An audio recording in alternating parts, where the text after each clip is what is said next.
샬롬. 안녕하세요. 지난 한 주간 동안도 주 안에서 평안하게 지내셨는지요? 지난 시간에 이어서 우리 계속해서 하나님의 예정과 인간의 자유의지 우리 성경 공부 계속 진행하도록 하겠습니다. 우리 지난 시간에 우리 자유에 대해서 우리 잠깐 살펴봤는데요.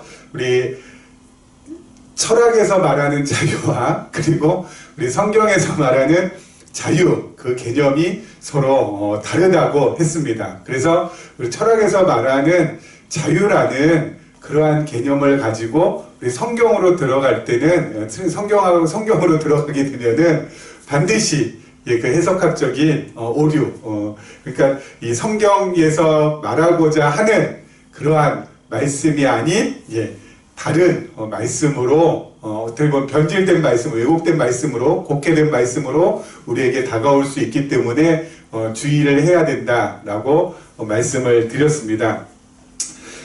제가 벌써 90년대죠. 90년대에 기독교 교육학을 공부하면서 배웠던 것들 가운데 하나가 오늘 하나님의 예정과 인간의 자유의지 하면서 이렇게 그 강의를 하기 전에 곰곰이 생각하면서 강의를 정리할 때 생각난 것이 한 가지가 있습니다. 아무튼 제가 기독교 교육학을 열심히 30대 초반에 공부할 때 배웠던 것이 하나 있습니다. 바로 뭐냐면은요, 모든 분과 학문이 있지 않습니까? 뭐 교육학도 있을 것이고 경제학도 있을 것이고 사회학도 있을 것이고 정치학도 있을 것이고 모든 분과 학문은 그 모든 그 각 학문마다 각 고유의 개념들이 있습니다. 그렇죠? 그래서 각 고유의 개념들, 그 개념들을 가지고 그 학문이 구성이 됩니다. 그렇죠? 예를 들어서 경제학에서는 수요와 공급이라는 것, 그렇죠? 수요 또는 공급, 이런 수요, 공급, 곡선, 이런 것을 그 경제학에서는 아주 어때요? 자기들한테는 아주 요긴하게 사용하는 자기들만의 가지고 있는 고유한 개념들이 되겠죠.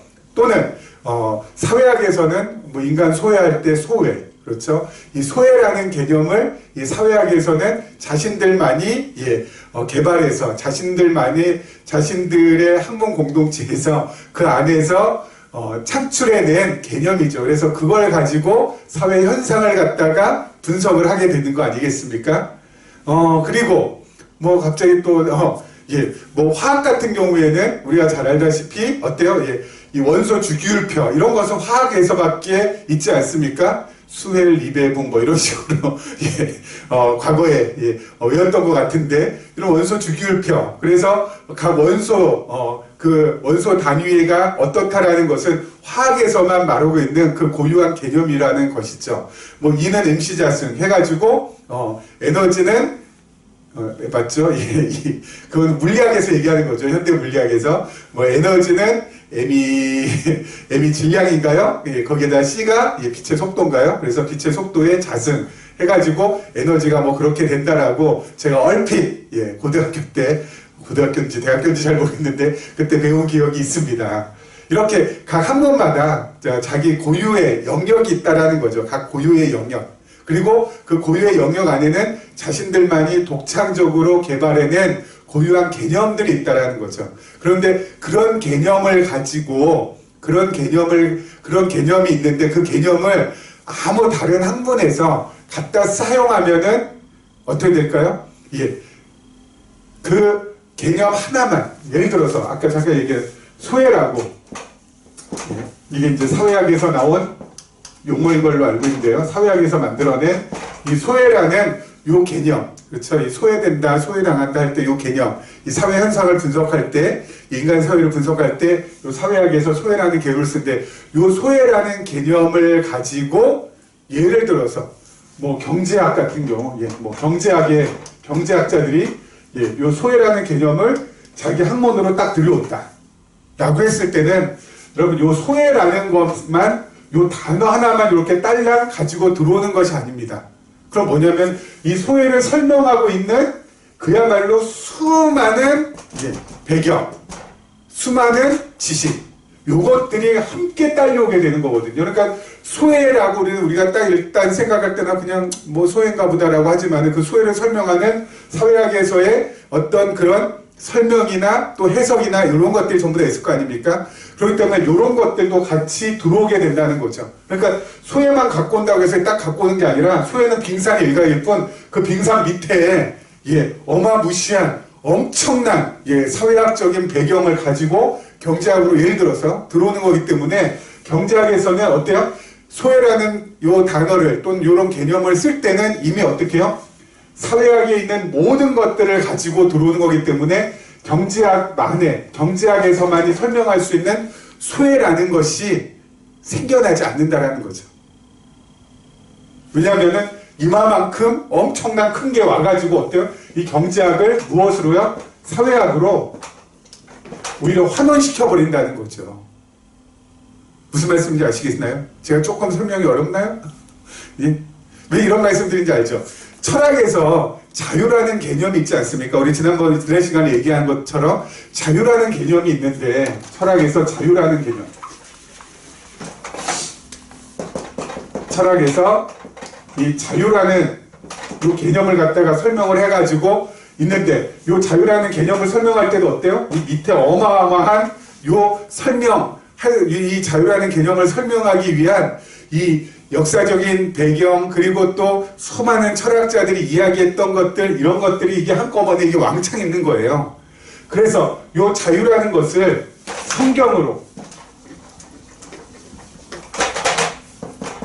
성경을 볼 때 이 자유라는 철학에서 말하는 자유라는 개념을 성경으로 끄집어 갖고 올 때 어떻게 돼요?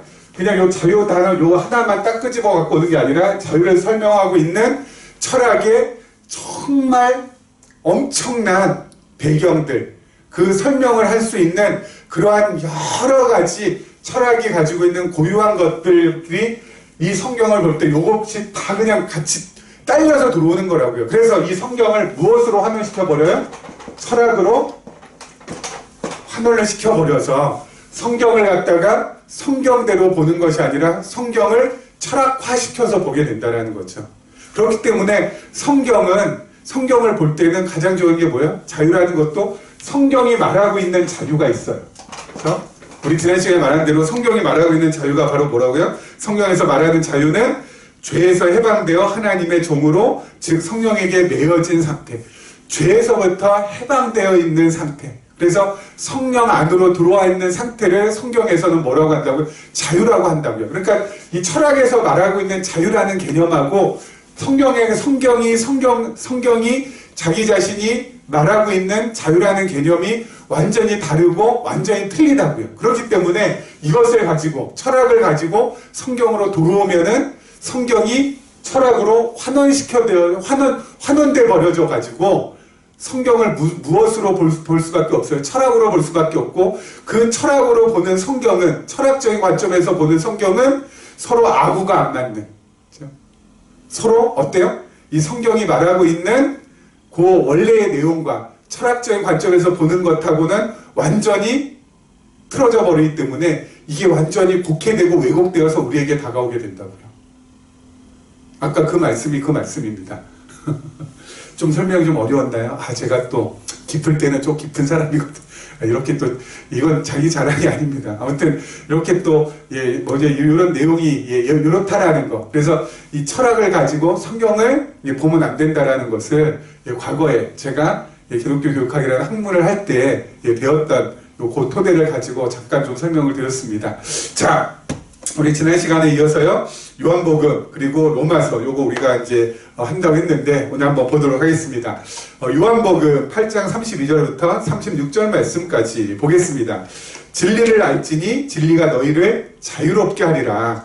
그들이 대답하되 우리가 아브라함의 자손이라 남의 종이 된 적이 없거늘 어찌하여 우리가 자유롭게 되려 하느냐? 예수께서 대답하시되 진실로 진실로 너희에게 이르노니 죄를 범하는 자마다 죄의 종이라. 종은 영원히 집에서 거하지 못하되 아들은 영원히 거하나니 그러므로 아들이 너희를 자유롭게 하면 너희가 참으로 자유로우리라. 아멘. 예수님께서 그 당시 유대인들에게 진리를 알지니 진리가 너희를 자유하게 하리라 라고 말씀하니까 유대인들이 그 말씀을 듣고 우리는 어디 종으로 산 적이 없다. 우리가 아브라함의 자손으로, 예, 이스라엘 사람으로 우리가 그야말로 자유롭게 여태까지 살아왔는데, 아니 뭐 우리가 어느 무슨 어디 뭐 종에 묶인 적이 없는데, 우리가 뭐 남의 뭐 종살이 한 적이 없는데, 남의 집에서 종살이 한 적이 없는데 왜 우리에게, 예, 자유롭게 하리라라는, 예, 그런 말을 하느냐라고 물어보니까 예수님께서 뭐라고요? 자, 아까 말씀드렸죠? 진실로 진 너희에게 이르노니 죄를 범하는 자마다 죄의 종이라. 죄를 범하는 자마다 죄의 종이라. 그렇죠? 이미 뭐라고요? 예수님께서 말씀하실 때에, 예, 그 자유라는 것은 우리가 지금 생각하고 있는 자유, 그 당시 유대인들이 생각하는 자유하고는 좀 다르죠. 이미 뭐요? 죄를 범했기 때문에 우리는 죄의 종이 됐다라는 거죠. 종이 됐다는 거죠. 그러니까 세상에 있는 그 어떤 사람들, 그렇죠? 예수 그리스도를 모르는, 진리이신 예수 그리스도를 모르는 그 어떤 사람들도 자유한 사람이 없다라는 거예요. 성경의 관점에서 보면 자유라는 건 바로 뭐냐면은, 아까 말씀드린 것처럼, 자, 보세요. 종은 영원히 집에 거하지 못해 아들은 영원히 거하니 그러므로 아들이 너희를 자유롭게 하면 너희가 참으로 자유로우리라. 예수 그리스도로 말미암아 자유롭게 되지 않은 사람은 어때요? 자유롭지 않은 사람이라고요. 그러니까 성경에서 말하는 자유는 아주 분명하고 명확하죠. 어떤 거요? 모두가 전부 다 죄의 종인데 예수 그리스도로 말미암아 정말 예수를 그리스도로 알고 믿고, 그래서 예수 그리스도의 진실된 제자가 된 사람, 하나님의 자녀가 된 사람, 그 사람만이 어떤 사람이라고요? 자유로운 사람이라고요. 자유로운 사람. 세상에 말하는 자유처럼 어떠한 간섭이나 제재, 그리고 지배나 구속받지 않고 자기 마음대로 할 수 있는 그게 자유가 아니라고요. 그게 자유가 아니라고요. 성경에서 말하는 자유는 어때요? 죄로부터의 자유, 죄로부터의 해방된 상태, 그게 바로 자유라고요.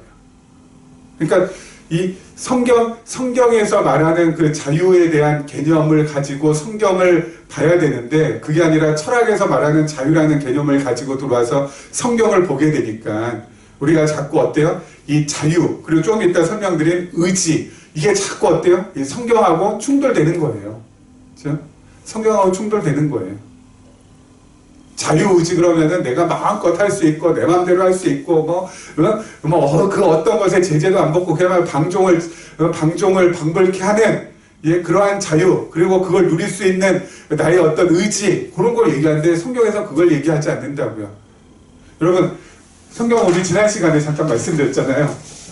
우리는 어때요? 우리는 이원론이 아니라 이론론. 성경은 이론론을 말한다고 했습니다. 성경은 이론론을 말한다고 했습니다.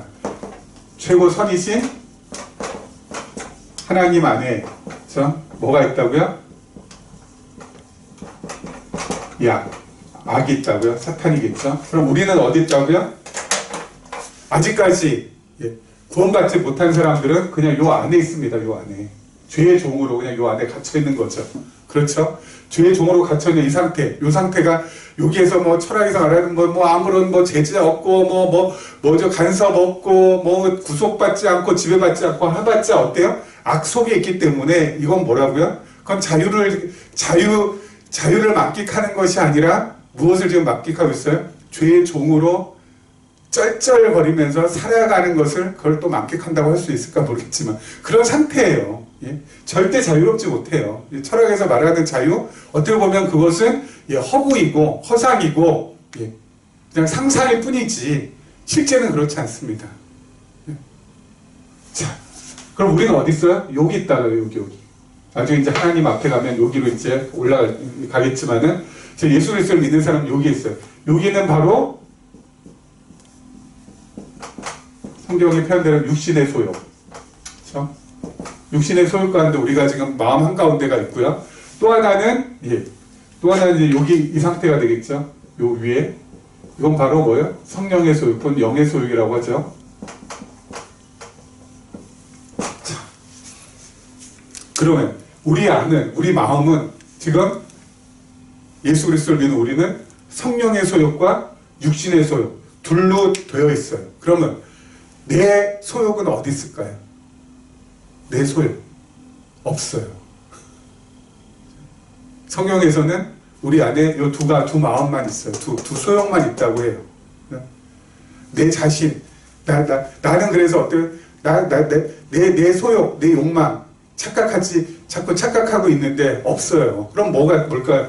육신의 소욕하고 성령의 소욕, 이 둘밖에 없다고요. 그래서 하나님께서 나에게 고난과 역경과 시련과 공고함을 주시려면은 밑으로 쑥 내리시면 된다는 거예요. 밑으로 쑥 내리면 어때? 우리가 육신의 소욕대로 행동해요. 막 남 미워하고 시기하고 질투하고 막 자기 중심적으로 아주 이기적으로 그렇게 살아간다고요. 그리고 하나님께서 또 은혜를 베풀어 주셔서 위로 쭉 올려주면은 성령의 소욕이 어때요? 강화가 돼가지고 성령의 열매가 내 안에서 조금씩 맺겠죠.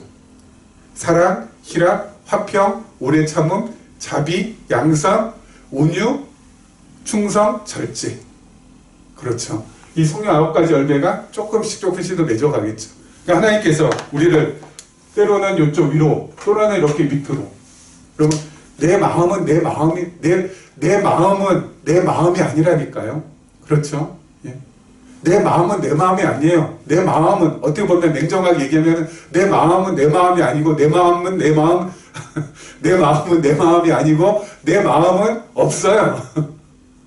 우리는 하나님의 은혜에 따라서 그렇죠? 하나님께서 공감을 주시려면 쭉 내리기도 하시고 그리고 은혜를 베풀어 주셔서 쭉 우리에게 긍휼을 베풀어 주셔서 올리기도 하시고 그래서 내려갔다 올라갔다 내려갔다 올라갔다 내려갔다 올라갔다 하면서 업다운 하면서 평생 가는 거예요. 그 업다운 하는 그 과정 속에서 하나님을 발견하고 하나님을 찾고 하나님을 의지하고 하나님께 가까이 하면서 다른 게 없어요. 그렇죠? 자꾸 내 마음을 내가 막 간수해야 되는지 알고 내 마음을 갖다가 내가 막 그냥 어떻게 그냥 조정해야 되는지 알고 내가 움직여야 되는지 알고 그러는데 여러분 내 마음 없다니까요. 그럼 누구의 마음만? 하나님의 영의 마음 그리고 육의 마음 요거밖에 없어요. 끄집었다 내려갔다 올라갔다 내려갔다 올라갔다 그러면서 내려갈 때는 하나님 나는 참 공고한 자입니다. 하나님 나는 정말 연약하고 정말 사도 바울의 고백대로 죄인중에 계십니다. 라고 하면서 하나님을 하나님께 더 가까이 가고 하나님도 의지하면 되는 거고 올릴 때는 성령의 소욕대로 살아갈 때는 여러분 성령의 열매입니다. 내 열매도 아니에요. 성령께서 맺게 해주신 의가 소유격인데 어디에 붙어 있어요? 성령한테 붙어 있잖아요. 그래서 그 열매는 성령이 맺게 해주시는 열매예요. 그래서 내가 뭔가 이렇게 내 안에 좀 사랑이 있다. 내 안에 뭔가 기쁨이 있다. 내 안에 뭔가 화평이 있다. 내 안에 뭔가 오래 참을 수 있는 여유가 생긴다. 그리고 내 안에 뭔가 좀 자비로움이 좀 생겼다. 그리고 내가 좀 더 온유해졌다. 내가 뭔가 좀 절제한다. 라고 하면은 그건 내가 잘나서 내가 뭐 대단해서 그렇게 하는 것이 아니라 전적으로 누가요? 성령께서 하나님의 은혜로 성령께서 내 안에 그런 열매를 맺게 해주시기 때문에 내가 조금씩 그렇게 돼가는 거라니까요. 그러니까 이렇게도 저렇게도 우리는 하나님께 다 붙들려 있는 거예요. 내 마음은 하나님 안에 다 어때요? 장악되어 있는 거라고요. 근데 거기에서 뭘 자유를 찾고 내가 막 철학에서 말하면 어디에도 막 방해받지 않고 어떤 거에 구속받지 않고 막 제재받지 않고 뭘 이렇게 막 할 수 있다고요? 뭘 막해요? 뭘 막하기? 내가 막 할 수 있는 거 아무것도 없다니까요. 하나님께서 내 마음 움직여 주시는 대로 나는 그저 어때요? 갈 뿐이죠. 형통한 길로 하나님께서 내 마음을 움직여 가게 되면 그냥 감사하게 따라가면 되고요. 그리고 공고한 길로 하나님께 내 마음 움직여줘서 또 그 길로 가게 되면은 거기에서 또 열심히 또 잘 연단받고 훈련받고 하면서 보다도 어때요? 정금같이 나오면 되는 거고요. 근데 무슨 자유? 계속해서 한번 보겠습니다. 이러다가 또 로마서 6장 16절부터 18절입니다. 너희 자신을 종으로 내주어 누구에게 순종하든지 그 순종을 받는 자의 종이 되는 줄을 너희가 알지 못하느냐? 혹은 죄의 종으로 사망에 이르고 혹은 순종의 종으로 의에 이르느니라. 하나님께 감사하리로다. 너희가 본래 죄의 종이더니 너희에게 전하여 준 바 교훈의 본을 마음으로 순종하여 죄로부터 해방되어 의에게 종이 되었느니라. 아멘. 우리 죄의 종이었어요. 그러다가 의의 종이 됐어요. 여러분, 종은 똑같은 종인데 하나는 죄의 종. 근데 죄의 종은 어때요? 사망에 이르는 종이고요. 의의 종은 영생에 이르는 종이거든요. 여러분, 성경에서는 철학에서 말하는 자유라는 개념을 전혀 사용하지 않고요. 그런 게 전혀 없습니다. 우리는 죄의 종에 있다가 하나님의 전적인 은혜로 의의 종으로 옮겨진 상태인 사람들. 그래서 의의 종으로 옮겨졌기 때문에 내가 하나님의 말씀을 말씀으로 들을 수 있고 그 말씀이 정말 내 안에 차곡차곡 쌓이게 되어서 내 믿음이 장성하게 되면 그 장성한 믿음이 나로 하여금 마음의 평안과 그리고 감사와 행복을 가져다 주고 그 행복이 나로 하여금 정말 자원해서 스스로 원해서 하나님 앞에서 헌신도 하고 하나님 앞에서 순종도 하고 하나님 앞에서 희생도 하고 그러면서 정말 원해서 희생이든 봉사든 순종이든 정말 내가 억지로가 아닌 자원함으로 스스로 우러나서 그렇게 하게 되는 거라고요. 그렇게 살아가는 거라고요. 그렇게 살아가는 것을 의의 종으로 살아가는 것. 성령을 따라 살아가는 것. 그렇게 살아가는 것을 정말 진리 안에서 자유함을 가지고 살아가는 것이라고 우리가 말할 수 있는 거라고요. 그러니까 여러분, 철학이라고 해서 어려운 거 아니라고 했습니다. 철학은 뭐예요? 세상의 일반적인 모든 사람들의 생각들을 잘 체계화하고 정리화시켜서 학문적으로 발전시킨 것이 철학이기 때문에 철학 그러면 그냥 일반적으로 보편적인 사람들의 세상 사람들의 생각 그러면 돼요. 일반적으로 보편의 세상 사람들이 생각하는 자유는 뭐야? 거의 방종하고 다를 바 없지만 성경에서 말하는 자유는 그런 것이 없구나. 그런 것은 자유가 아니구나. 성경에 말하는 자유는 뭐라고요? 죄의 종에서 의의 종으로 옮겨진 상태를 말하는구나. 죄로부터 완전히 해방되어서 그리스도의 사람이 된 상태를 말하는구나. 여기에서 우리가 죽을 수밖에 없었는데 하나님의 은혜로 하나님께서 건져주셔서 요 사이에 걸치게 해주셔서 때로는 육의 소욕에 의해서 우리가 방황하고 그리고 공고함을 또 경험하기도 하다가 하나님께서 또 긍휼을 베풀어 주셔서 우리로 하여금 어때요? 성령의 소욕을 강화시켜 주시면은 우리가 정말 아까 말씀드린 성령의 9가지 열매를 내 안에 정말 성령께서 맺어지게 하셔서 사랑이 없는 내가 사랑을, 기쁨이 없는 내가 기쁨을, 자비함이 없는 내가, 무자비했던 내가 좀 자비함을 그렇게 베풀면서 그리고 무절제했던 내가 절제하면서 오래 참지 못했던 내가 정말 오래 참으면서 왜요? 성령께서 열매를 맺게 해주시니까 이게 삶에서 어때요? 표출이 되니까 그래서 안정적으로 그렇게 살아가게 되었구나. 하나님 내 마음 아니오시다. 하나님께서 하나님 뜻대로 하나님 마음대로 올리시든 내리시든 그 모든 것을 통하여서 나를 놔되게끔 그래서 하나님의 은혜가 내 안에서 사라지지 않게끔 나를 어거해 가시고 나를 지배해 가시고 다스려 가시길 원합니다. 그러면서 매일매일 살면 되는 거 아니겠습니까?